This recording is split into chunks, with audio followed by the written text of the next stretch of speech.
Hello, welcome back to the channel. In today's video, we're going to be going over the Necromancer secondary stats, set items, normal gems, and the legacy of Horodrim. I see this question asked quite a lot on the Necromancer Discord, asking different questions as such like, what is the best set gear to keep a hold of in our stash to use on different builds? What are the best stats to go for in general? The normal gems, which ones should they be using, how to set up the legacy of Horodrim. So I thought we'd do a video, my first video of 2025, and base it just around kind of that as an easy video to get us into the year and to answer some of them important questions that maybe new players have that they don't ask, and they're not on a Discord to ask these questions maybe. So let's jump into it. On the character frame, we've all seen this here, so strength, intelligence, fortitude, vitality, and willpower. Strength, we're not a strength class. We don't care about strength. We're not going to see it on our gear. Intelligence, we will see it on our gear. It just increases the damage, which is this damage here. And as you can see, it doesn't increase it by a lot, so we don't really care about the intelligence as such. If it's on a gear that has a free stat piece of gear, so for instance, intelligence, fortitude, and willpower, I think I've probably got one here just like that, then the intelligence is definitely worthwhile having as a triple stat. But the two most important stats we're going to be using is fortitude and willpower. So fortitude is going to increase your armor and your armor pen. Willpower is going to increase your potency and resistance. Vitality, it increases your life by a very small amount. If it's on a piece of gear that has a triple stat that has fortitude and willpower, then fine. But overall, it's not a stat you'd go for. Going into the stats in a bit more context then, fortitude increases your armor. You know, armor is going to decrease the amount of damage you take, increase your block. Kind of says what it is really. Fortitude also increases your armor penetration. Now, this is one of the best stats in the game, or if not the best stat in the game, simply because it ignores some of the enemy armor and increases your critical hit damage. So you can see here, it says that for my current level and current activity and difficulty, increasing your critical hit damage by 54% from a baseline of double damage. So yeah, this is just going to increase my critical hit damage. Potency, which we get from willpower, this is going to increase the duration of my harmful effects. So any dots that you place on a enemy, which include gems, so Viper's Bite increased in duration on the target, the higher the potency is. Any sort of dot you apply, the longer the duration from the higher amount of potency. Resistance, it's a good piece. It's a good stat. Also comes from willpower. It's going to, make you take less damage simply because it reduces the duration of the harmful effects that are on you. So you're going to resist that damage instead of taking the full damage. Now, for me, when it comes to the setup on gear, you're going to be looking for either fortitude, willpower, and intelligence, or just fortitude and willpower. And here the fortitude and willpower will be lower simply because it's a tri-stat. If you get a double stat, which I probably do have one here somewhere, you can see I've got vitality. This piece I will look to get rid of, but you can see the fortitude is higher as a duo stat instead of a tri-stat. Again here, lower with vitality. Have I got it on a piece of set gear? Yes, there we go. So fortitude, willpower, you can see it's in the thousands. It is higher. So a duo stat will actually give you more fortitude and willpower. So it's going to be better really to aim for them duo stats to get that higher amount of fortitude and willpower. Now, moving on to which kind of normal gems you will be looking to get. So normal gems, we obviously know that there's a weekly cap. I will go into the caps in a second, but the ones you're really going to be looking to use are going to be the sapphires, the most important gem in the game. You want to have as many of these blue gems in your gear as possible, which include on your rings, so you want blue sockets on both of your rings. The other important one is going to be the citrine, so you can get more potency. The other one you may be using will be aquamarines. They're great for just armor, which you're going to be using potentially in PvP if necessary to just balance out the damage that you can possibly take. When it comes to tourmalines, they're just not really a required gem. You will use them in your gem slots just to fill up the gem slots, but they're not a requirement as they only increase your kind of damage. And the same goes for the rubies. They're really kind of ones that you won't use very often at all, simply because they're only going to give you a little bit of life.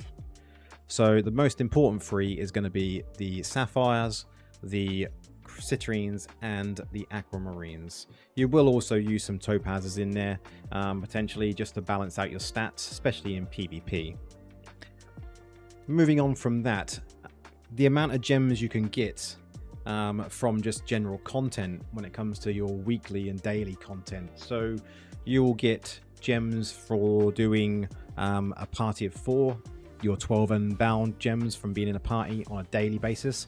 You can actually now stack this up for 3 days to be able to gain 36 gems, which adds to a total of 84 per week. You get daily free unbound gems from just doing fishing. It's up to you whether you do that. I tend to not do that very often, but that's going to give you an extra 21 per week. Weekly, this is one of the most important ones. You can go and get 63 unbound and 63 bound gems from doing either the Abyssal Verge or the Ereban runs, or even Hidden Lairs. Now, I know most people here will probably just do Verge or Ereban, and this will give you a total of 126 weekly gems.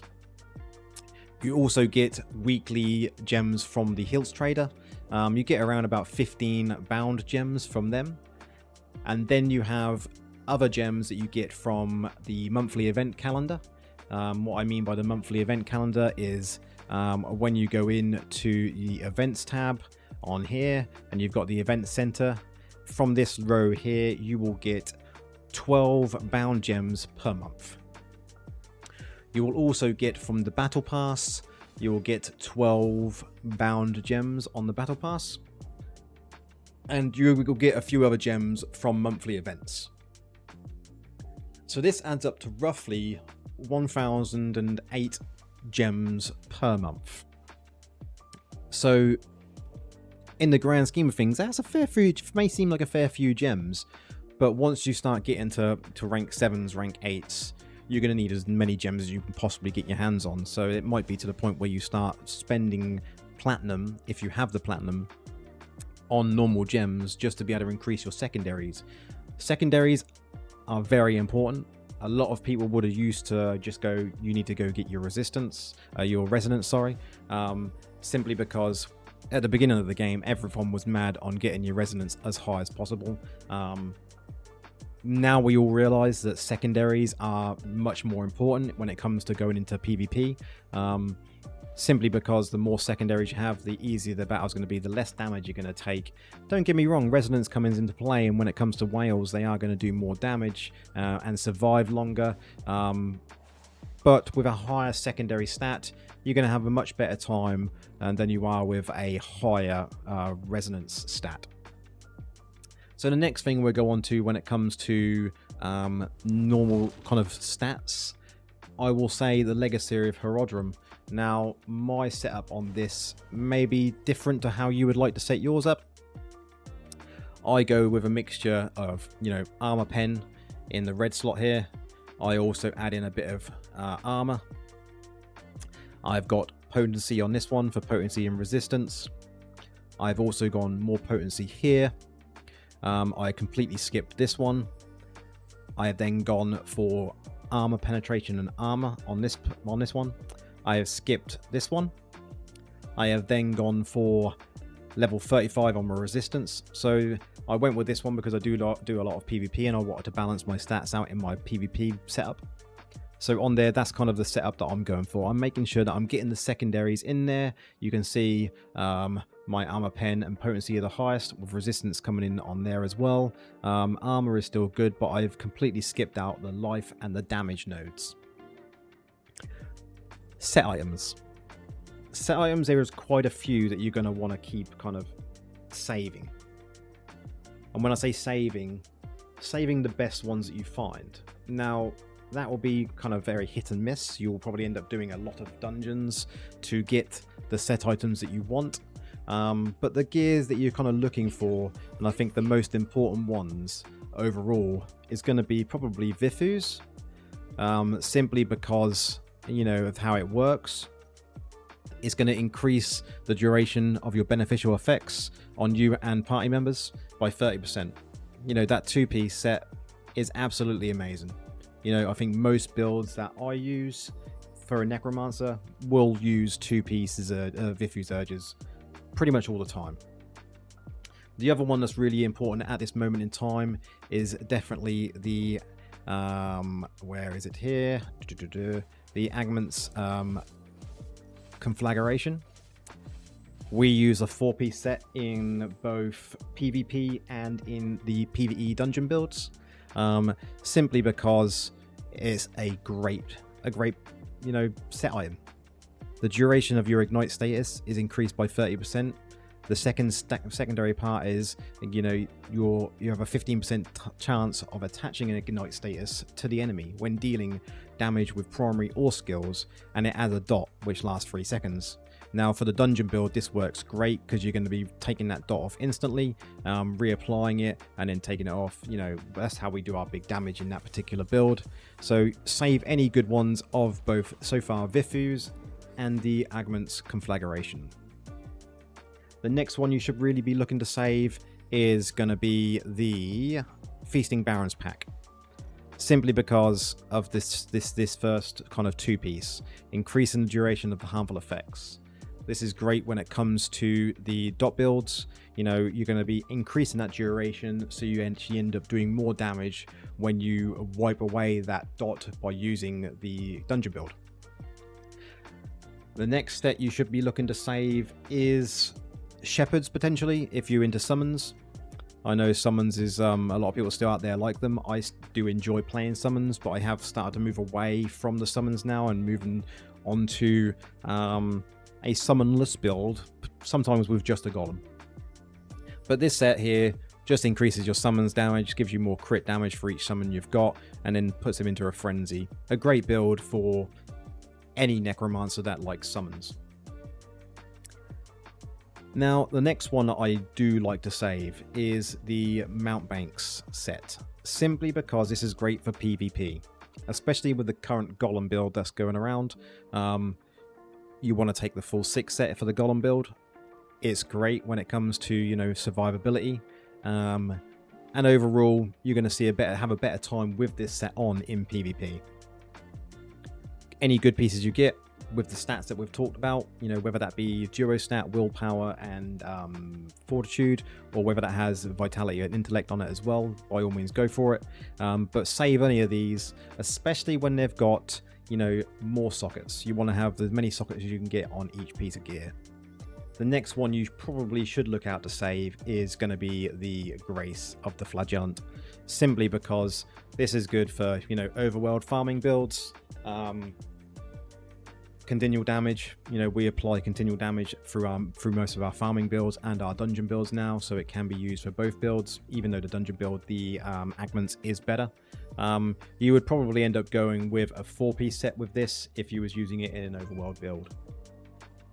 So when it comes to these set pieces, the ones that you're kind of looking out for are them 6 sets that you can save. You want to save the best ones out of all of them and lock them in and save them in the stash for if you ever want to use them in any of your builds.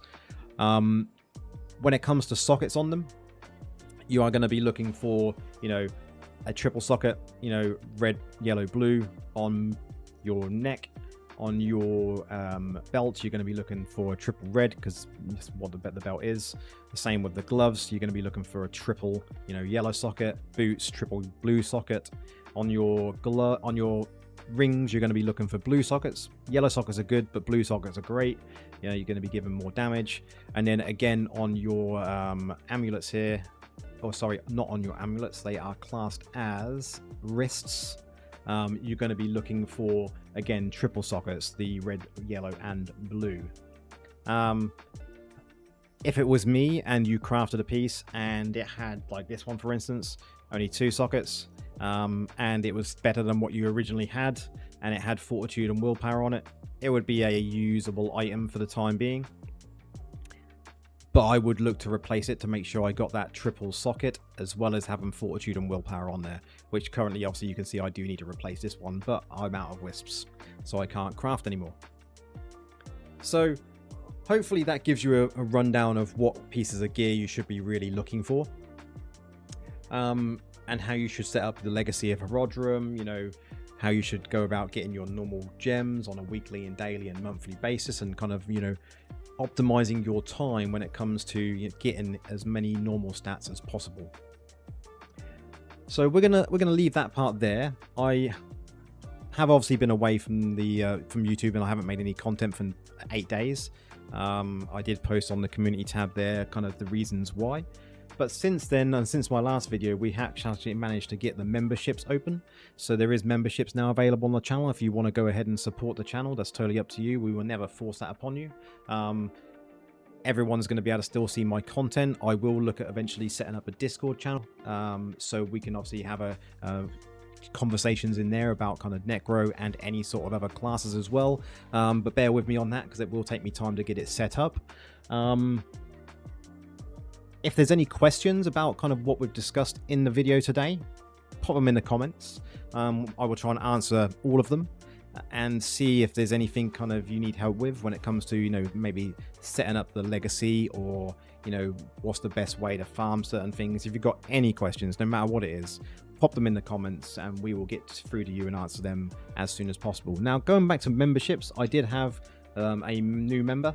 It's the first member, the only member. So Raven R, thanks for becoming a member over the last few days. Your support is much appreciated. On that note, I will leave it there. I'll try and get out another video later on this week. I'm not too sure what it's going to be about yet. We do have an update coming tomorrow, and I do have a new Vanguard build that I'm looking at, to give you the heads up. So potentially it will be about the new Vanguard build. Possibly towards the weekend I'll release that. It's working very well. I've yet to take it into the elite modes, so I do have to kind of up my charm. I do slack when it comes to Vanguard. I've only got a level 10, so bear with me on that one, and I will do some more testing with the build. But I think from what I've got so far, it's looking pretty good.